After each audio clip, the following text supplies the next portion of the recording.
Bonsoir à tout le monde, en espérant que vous allez bien. Moi, je réponds à l'identité de Lamine Fairi Toubla.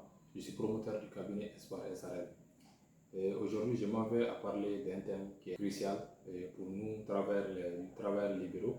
Et je pense que c'est un thème aussi qui mérite d'être traité. Et ensemble, nous allons trouver des solutions par rapport à ces problèmes-là.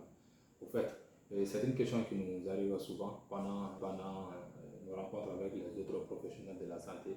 C'est de savoir en réalité de nos jours quel lien l'infirmier libéral peut tirer avec les autres professionnels de la santé. Je m'en vais tout d'abord à vous expliquer que c'est un domaine très complexe, car des fois ces liens interprofessionnels ne sont pas connus, non seulement par les infirmiers, aussi par les médecins, par les sages-femmes. Et donc c'est des liens qui sont inconnus. Des fois, chacun rentre dans le domaine de l'autre sans se rendre compte. Et ceci permet des frustrations. Ça, c'est dans un cadre un peu cabinet, dans un cadre hôpital.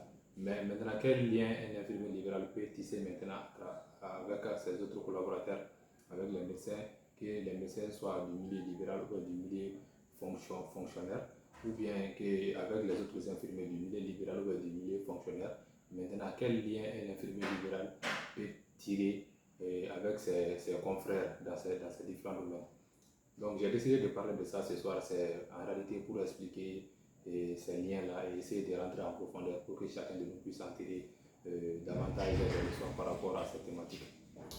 Parler des liens interprofessionnels va me ramener à traiter un sujet un peu large. Pourquoi? Parce qu'il faut savoir que l'infirmier dans son rôle, il joue un rôle multidimensionnel.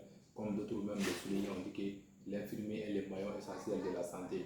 C'est pas pour rien qu'on dit que l'infirmier est le maillon essentiel de la santé, parce que si nous regardons le milieu vraiment hospitalier, le milieu environnemental, tout passe par l'infirmier. Même les orientations que nous faisons même en cabinet Espoir SRL, notre slogan dans le cabinet Espoir SRL, c'est de faire quoi? C'est d'assurer la consultation infirmière, c'est de faire les soins, prodiguer les soins, c'est d'assurer une orientation infirmière et puis aussi donner des conseils en matière de santé.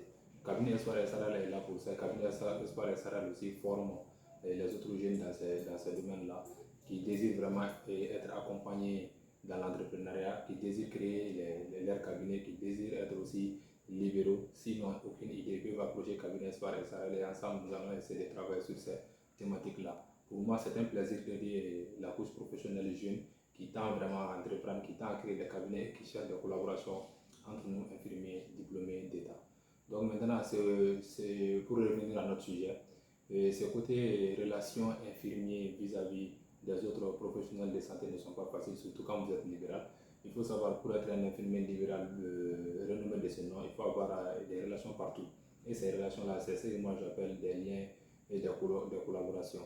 Donc maintenant, il faut être en accord avec les médecins, il faut collaborer avec les médecins. Un infirmier libéral ne peut pas exercer seul son métier, il doit toujours être en compagnie, il doit être dans une équipe.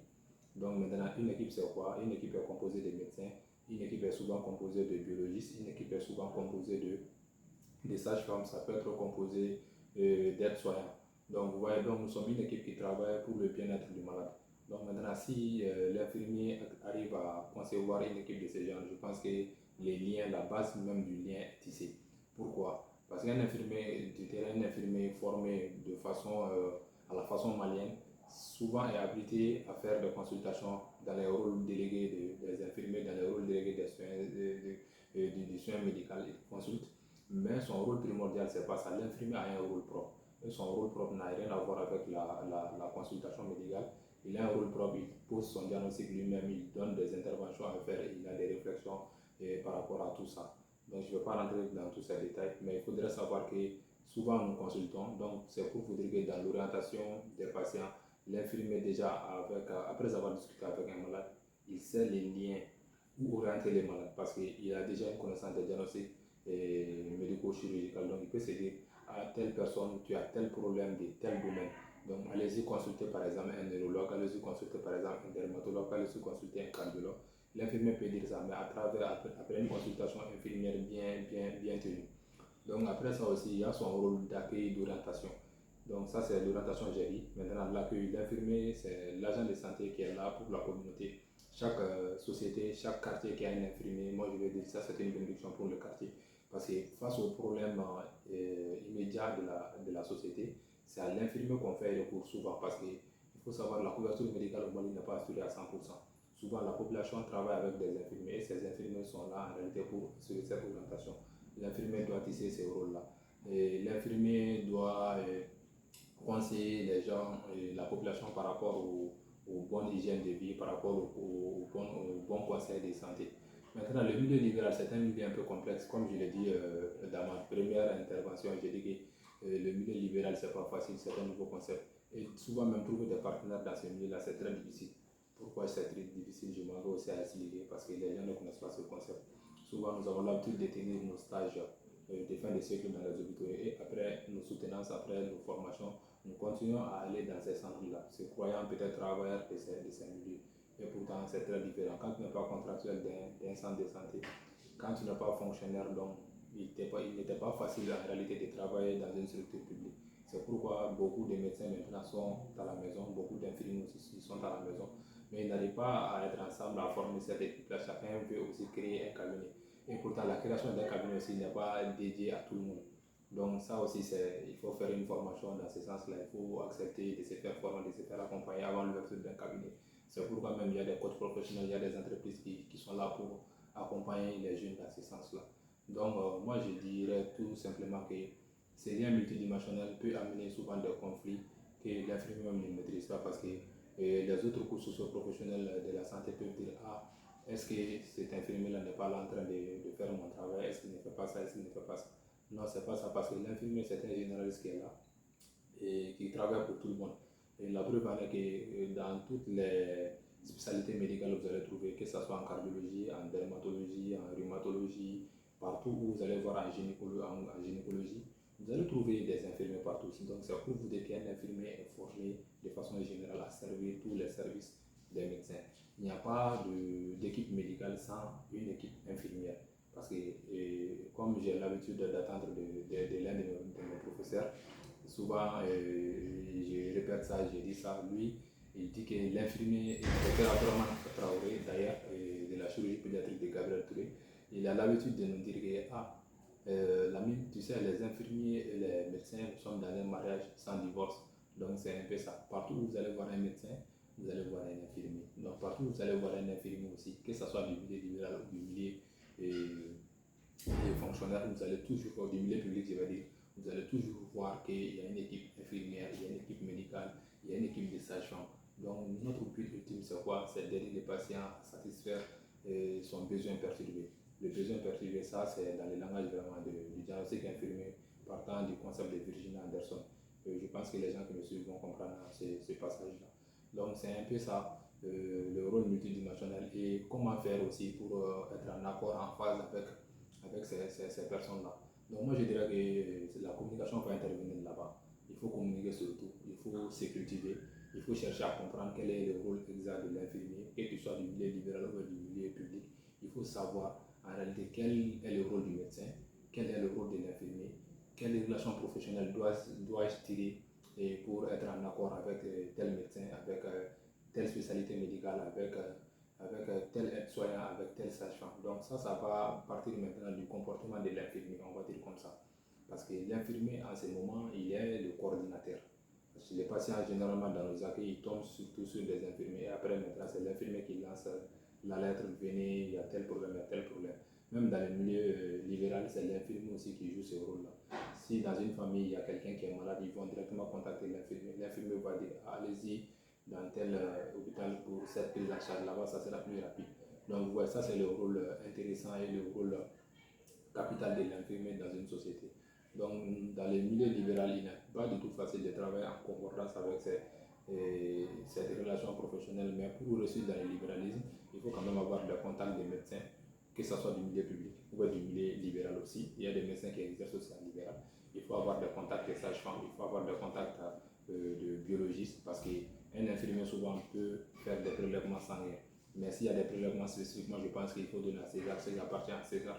Donc il faut faire appel à un biologiste par rapport à ça. Si le médecin pose son problème, il fait un examen complémentaire, il peut faire appel à l'infirmier, par exemple, du quartier pour aller faire ces soins-là. Donc comme nous travaillons en cabinet, on a des médecins qui viennent faire des prestations qui nous donnent aussi leurs soins. Donc c'est un peu comme ça. Nous allons faire des soins. S'il y a des prélèvements à faire, si ce n'est pas des prélèvements trop spécifiques, nous en tant qu'infirmiers, on peut s'engager là-dedans. Mais déjà dans notre cabinet, nous avons des biologistes. Donc c'est pourquoi nous avons légué cette tâche-là à nos biologistes. Chaque fois qu'il y a un prélèvement, nous les contactons, nous disons à telle personne, il y a un prélèvement chez tel patient qui a été consulté par tel médecin. Donc maintenant, si tu peux passer faire le prélèvement pour le laboratoire. Donc vous voyez, nous travaillons de façon multidimensionnelle. Nous avons des relations avec les laboratoires, nous avons des relations avec les pharmacies, nous avons des relations un peu partout pour avoir des médicaments d'urgence, pour vraiment faire la prise en charge exacte, pour sauver la vie de nos malades. Donc cette relation multidimensionnelle va dans ce sens-là et tout se gère aussi par le bon comportement de l'infirmier parce que c'est l'infirmier qui coordonne tout, c'est l'infirmier qui va faire le reste du suivi du malade à domicile. Même après la sortie du malade à l'hôpital, c'est lui qui va faire le suivi et c'est à lui de faire le compte rendu, par exemple, chez les médecins qui lui ont consulté en première position. Il doit être informé du dossier médical, il doit aussi mettre en place son dossier infirmier. Donc tout ça, c'est pour faciliter la communication entre les personnels soignants. Donc c'était un peu ça que je voulais dire par rapport à la relation multidimensionnelle du personnel infirmier. Et surtout dans les libérales, il n'est pas du tout facile de tenir cette relation-là. Il faut être résilient, il faut être respectueux, il faut vraiment avoir la tête sur les épaules pour avoir une confiance aussi des médecins. Parce que c'est ça qui manque à beaucoup de nos infirmiers. Ils se disent que dans le milieu libéral, ils gagnent des marches, mais en réalité, ils ne sont pas suffisamment formés. Des fois, les médecins se fient des infirmiers. Pourquoi? Ils pensent que si tu donnes tes soins à un infirmier incompétent, donc il ne va pas faire le travail correctement et du coup, le patient ne sera pas guéri, le patient ne sera pas satisfait. Et si l'infirmier n'est pas compétent, ce n'est pas le médecin seulement qui va récolter la peau, les peaux cassées. Et ce n'est pas les malades aussi, parce que les médecins, ils voient aussi sa réputation aller en jeu. Donc, c'est la réputation qui est en jeu. Même l'infirmier qui travaille, donc lui aussi, il met la réputation de la science infirmière en jeu. Il met la réputation du biologiste aussi en jeu. Donc, c'est pourquoi moi, je dis souvent aux infirmiers de venir se faire former, se faire accompagner. On n'a pas un diplôme à vie. La formation continue fait partie intégrante de la vie de nos jours. Quelqu'un qui n'est pas formé de façon continuelle ne peut pas exercer une profession parce que chaque jour, il y a de nouvelles compétences qui naissent. Chaque jour, il y a de nouvelles choses qui arrivent. Donc, pour cela, moi, j'invite les infirmiers à venir se faire former. Et bientôt même d'ailleurs, nous allons organiser une formation où nous allons prendre peut-être 50 personnes, ça c'est notre grand objectif, de les former dans le cadre de l'entrepreneuriat, dans le cadre de certains modules. Nous allons essayer de travailler sur le geste d'urgence, quelle est la conduite à tenir d'un infirmier libéral face à certaines situations. Nous allons essayer de développer ces thèmes-là dans les jours à venir. Et bientôt, peut-être en mois de juillet, vous allez voir les affiches, nous allons les circuler partout. Et les gens qui seront intéressés déjà peuvent réserver leur place. Inch'Allah, je vous garantis le meilleur et après, nous allons voir que vous allez voir que cette formation-là va vous servir énormément et ça vous aidera aussi à créer votre entreprise, à gérer votre cabinet efficacement et à tisser des liens vraiment interprofessionnels efficaces. Merci de m'avoir écouté et on se donne rendez-vous à